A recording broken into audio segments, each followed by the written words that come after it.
BTV देख रहे सभी दर्शकों का स्वागत। मैं हूं लवदी बडियाल।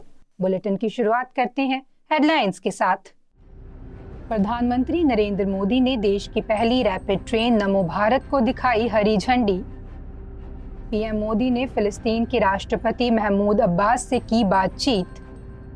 कनाडा ने अपने 62 में से 41 डिप्लोमेट्स को भारत से हटाया। पंजाब विधानसभा का 2 दिवसीय सत्र आज से हुआ शुरू। सबसे पहले सीनियर राजनेताओं को दी गई श्रद्धांजलि। अब खबरें विस्तार के साथ। प्रधानमंत्री नरेंद्र मोदी ने साहिबाबाद से देश की पहली रैपिड ट्रेन नमो भारत का हरी झंडी दिखाकर उद्घाटन किया। पीएम मोदी ने बटन दबाकर RRTS कनेक्ट ऐप का शुभारंभ भी किया। बता दें कि इस ऐप से रैपिड रेल की समस्त जानकारी मिलेगी। पीएम ने मोबाइल से QR कोड स्कैन करके सबसे पहला टिकट खरीदा। वे ट्रेन में बैठकर साहिबाबाद से दुहाई स्टेशन पहुंचे।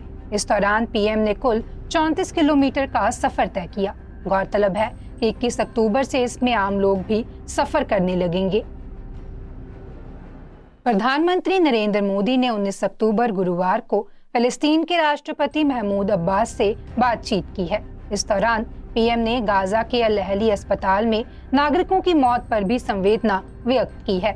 मोदी ने अब्बास को भरोसा दिलाया है कि भारत फिलिस्तीन के लोगों के लिए मानवीय मदद जारी रखेगा। बता दें कि इजराइल और हमास की जंग अभी भी जारी है।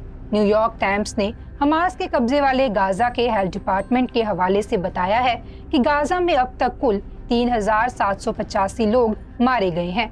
इनमें 1524 बच्चे और 120 बुजुर्ग हैं। 12,493 लोग घायल हैं। इनमें 4,000 बच्चे भी शामिल हैं। कनाडा ने अपने 62 में से 41 डिप्लोमेट्स को भारत से हटा दिया है। गुरुवार को कैनेडियन विदेश मंत्री मेलानी जॉली ने इसकी पुष्टि की है। उन्होंने कहा कि भारत शुक्रवार यानी 20 अक्टूबर के बाद कनाडा के 21 राजनयिकों और उनके परिवारों को छोड़कर सभी के लिए राजनयिक छूट को अनैतिक तौर पर रद्द करने वाला है, जिसकी वजह से हमें ऐसा करना पड़ा है।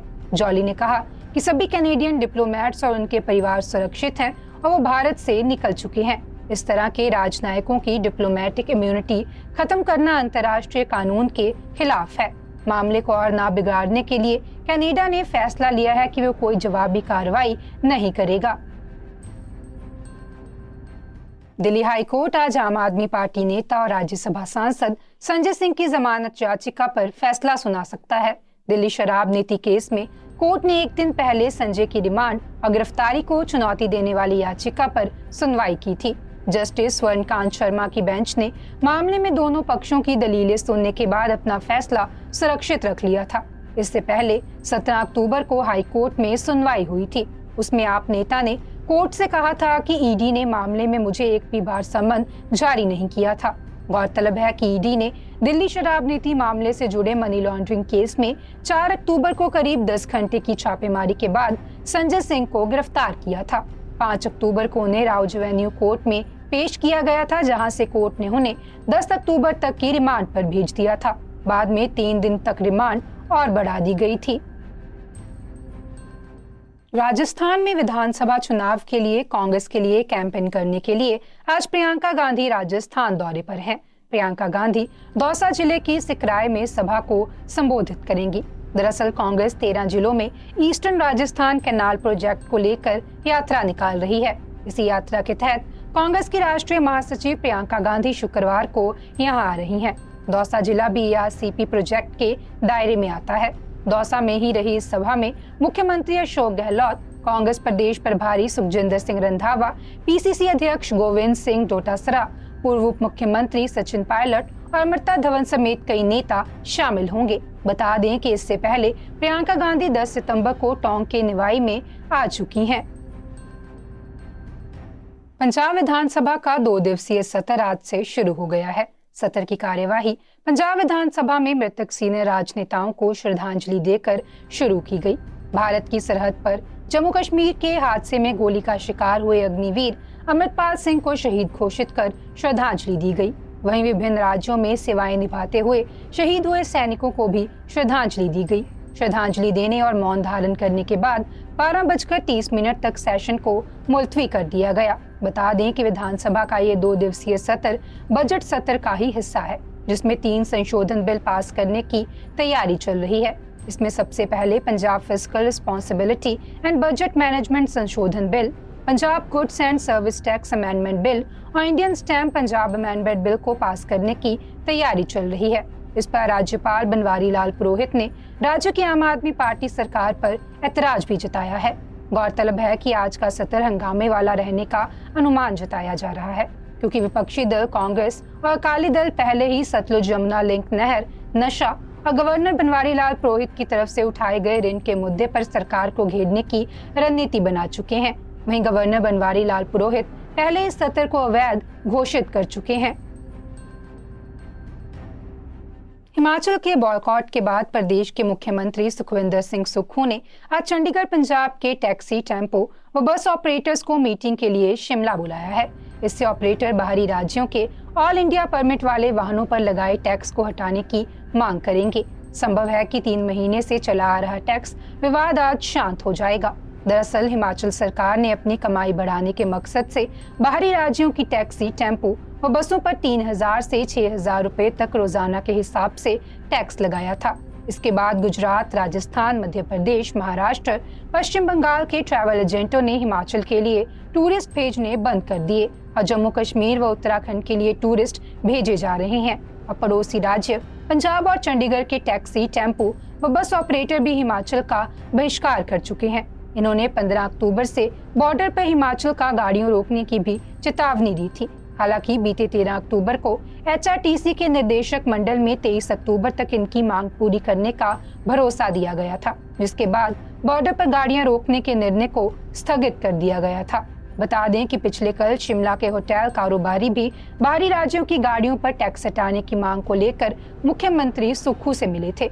इस दौरान सीएम ने टैक्स को कम करने का भरोसा दिया और देर शाम चंडीगढ़ पंजाब के टैक्सी ऑपरेटरों को मीटिंग के लिए बुलावा भेजा था। हैंडलूम और टेक्सटाइल के प्रोडक्ट्स बनाने में विश्व में अपना सिक्का जमा चुके पानीपत के उद्योगपतियों ने अब देश की सुरक्षा करने वाले फौजियों के लिए जूते का कपड़ा बनाने वाली मशीनें बनाने का काम शुरू कर दिया है। एक तरफ भारत सरकार डिफेंस में आत्मनिर्भरता के लिए हथियार बनाने का काम कर रही है, तो वहीं पानीपत के उद्यमियों ने भी कंधे से कंधा मिलाकर काम करना शुरू कर दिया है। स्पेशल क्राफ्ट, रोवर्स, मिसाइल, सैनिकों के काम आने वाला शूज तक का कपड़ा बनाने के लिए पानीपत के उद्यमियों ने मशीनें बनाकर देनी शुरू कर दी है। बता दें कि पानीपत में टेक्सटाइल मशीनरी बनाने वाले 20 उद्योग लगे हुए हैं। इनमें बेडशीट, कर्टन क्लॉथ, कारपेट बनाने की मशीनें बनती हैं। पहले 1 माह में 3000 मीटर कपड़ा बनता था, पर यहाँ के उद्यमियों ने ऐसी मशीनें बना दी जिस पर 3000 मीटर कपड़ा एक ही दिन में बन जाता है। हरियाणा में रोहतक के सेक्टर 6 स्थित नवीन जयहिंद के घर को प्रशासन ने खाली करवा दिया है। हाईकोर्ट ने एचएसवीपी के पक्ष में फैसला दिया है, जिसके बाद प्रशासन शुक्रवार अलसुबह ही पुलिस बल के साथ पहुंचा और 4 दीवारी निर्माण को ढहा दिया। वहीं नवीन जयहिंद और उनके समर्थकों ने इसका विरोध किया है। बता दें कि पुलिस ने जबरन बाग को खाली करवाया और गिराना शुरू कर दिया। नवीन जयहिंद ने पहले कहा था कि वे पेड़ों को किसी भी सूरत में कटने नहीं देंगे। बता दें कि बाग की जमीन को लेकर हाईकोर्ट में केस चल रहा था। उस केस का फैसला प्रशासन के पक्ष में आया, जिसके बाद प्रशासन ने दावा किया था कि सेक्टर 6 में करीब 9 एकड़ जमीन अधिग्रहण की जाएगी। इसका जयहिंद ने विरोध भी जताया था और कहा था कि सरकार व विभाग द्वारा कोर्ट में गलत तथ्य पेश किए गए हैं, इसलिए वे सुप्रीम कोर्ट का दरवाजा खटखटाएंगे। बता दें कि किबाब की जमीन को लेकर नवीन जयहिंद ने सरकार को घेरने का काम किया था। उन्होंने कहा था कि बाग से ही सरकार के खिलाफ जनता की आवाज बुलंद होती है, इसलिए बाग को खाली करवाने का सरकार प्रयास कर रही है। साथ ही उन्होंने स्पष्ट किया कि ये जमीन एडवोकेट राजबीर राठी की है। एडवोकेट राजबीर राठी ने कहा, करीब 1200 किसानों ने सरकार के खिलाफ भूमि अधिग्रहण को लेकर लड़ाई लड़ने का फैसला लिया था और इसका जिम्मा सभी ने मिलकर नवीन जयहिंद को सौंपा था। झारखंड शराब घोटाला मामले में पहली गिरफ्तारी हुई है। इस मामले में ईडी ने शराब माफिया योगेंद्र तिवारी को गिरफ्तार कर लिया है। शराब घोटाला मामले में ईडी ने 23 अगस्त को राज्य भर में 36 ठिकानों पर छापेमारी की थी। शराब बिक्री से अवैध संपत्ति अर्जित करने के मामले को लेकर योगेंद्र तिवारी से भी पूछताछ की गई थी। इसी पूछताछ के बाद उसे गिरफ्तार किया गया है और आज उसकी पेशी ईडी के स्पेशल कोर्ट में की जाएगी। ईडी अदालत से आग्रह करेगी कि आगे की पूछताछ के लिए योगेंद्र तिवारी को रिमांड दे दिया जाए। अगर अदालत प्रवर्तन निदेशालय को रिमांड देती है तो झारखंड में हुए शराब घोटाले मामले में कई और बातें सामने आ सकती हैं।